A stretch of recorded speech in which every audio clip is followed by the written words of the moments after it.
हमने क्या किया है, एक मेमोरी बनाई इंट टाइप की, इंट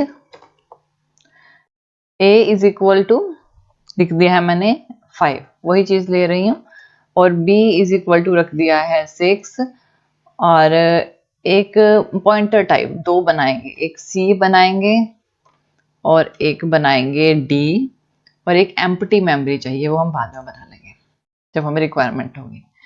तो मुझे क्या पढ़ना है, ये स्टार सी क्या रिप्रेजेंट कर रहा है, एड्रेस ऑफ ए, यानी ये पॉइंटर टाइप है। तो सी में क्या पड़ा है फिलहाल, एड्रेस ऑफ ए पड़ा है, और डी में क्या पड़ा है, एड्रेस ऑफ बी। देखिए ये जो चीज है ना, ये हमें रिप्रेजेंट करनी पड़ती है। अगर आप ये रिप्रेजेंट नहीं करोगे तो प्रोग्राम का कोई मोटिव नहीं है, पता ही नहीं लगता है कौन सा एड्रेस किसके पास है। तो हमें प्रोग्राम में ये चीज डिफाइन करनी पड़ती है।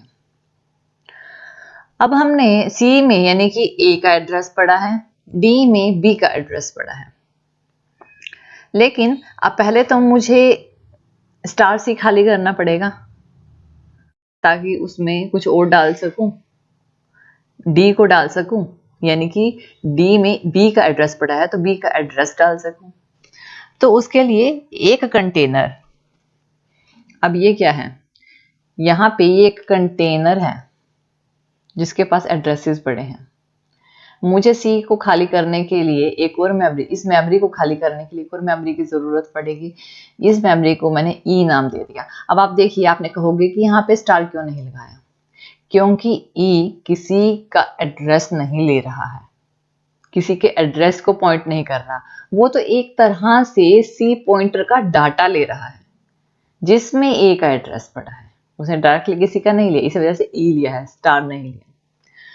तो हमने पहले सी को खाली करना है, तो E is equal to star C. इससे क्या हुआ, सी एम्प्टी हो गया और उसने अपना ए का एड्रेस, जो एड्रेस ऑफ ए है, वो ई को दे दिया।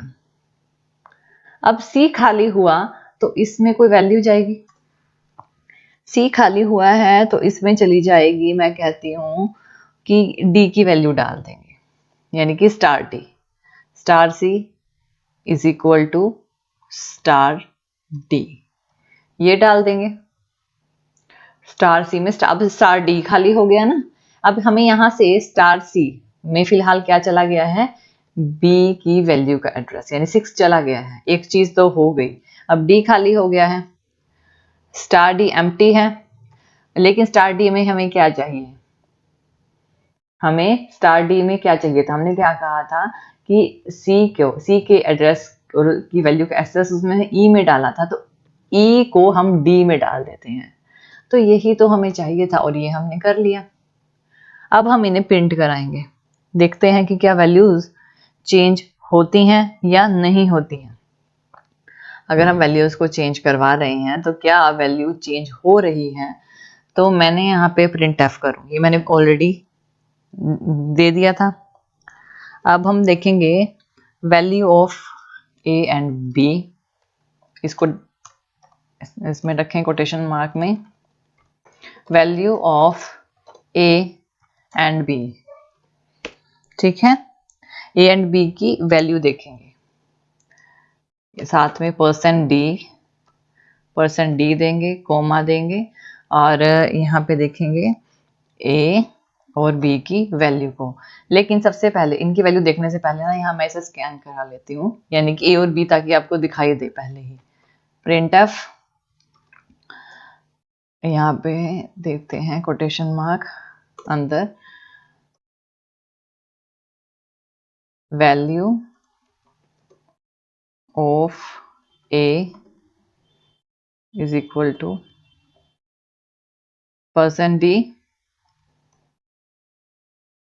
Value of B, percent D.